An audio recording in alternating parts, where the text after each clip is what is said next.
My name is Ben Jackson. I'm an MBA 1, and I'm here to tell you about the Botswana, South Africa, and Zambia trip.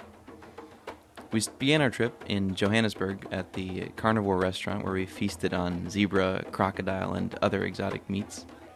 We met Jill Marcus, the chair of the ABSA group and a member of the ANC, former finance minister, and had a great lunch at Sasol where we met their CFO, Christine Ramon.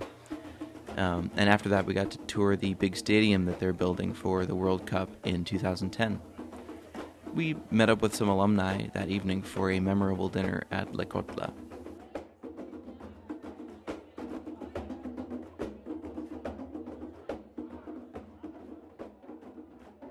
My name is Kavita Khurana, and I'm an MBA 1. The real highlight of the trip for many of us was a visit to Kliptown, a community in Soweto. We didn't know what to expect getting out of the bus, walking along dirt roads and into tiny houses made of corrugated metal. But the students at Kliptown Youth Program welcomed us with open arms. They put on a dance show just for us, and we had a great time interacting with the kids and with the adults who ran the program.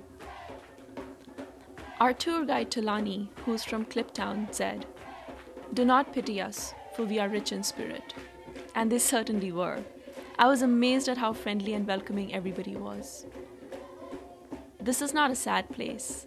There's joy all around. That experience was perhaps the most emotional and enriching one for all of us.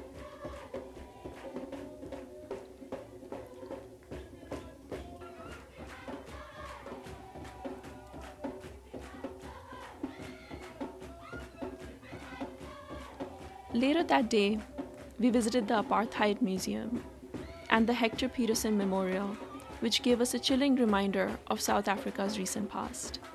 We had dinner with 10 students from African Leadership Academy, who are basically the rising stars of the continent.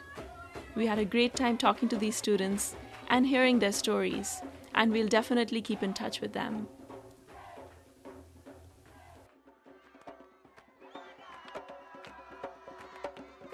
So to get to Botswana, we had to charter a plane, so it was pretty cool to have the whole flight to ourselves. Our first stop was at De Beers, Botswana, where we met their CEO, Sheila Kama, and took a high-security tour of their diamond sorting facility.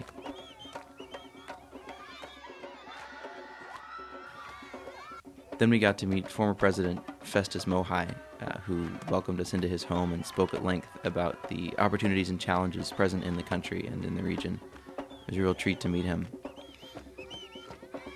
And later in the trip, we visited the Bank of Botswana, got up close and personal with some of their currency.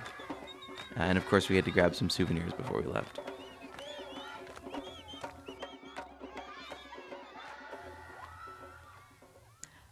After all that, we were excited to begin a new phase of our study trip. Not one, but 2 safaris.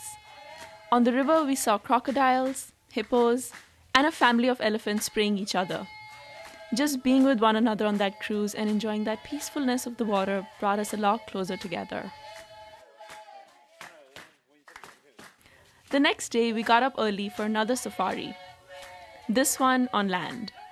We saw impalas, Cape buffaloes, elephants, lions, giraffes, and yes, we even got to see some dung beetles too.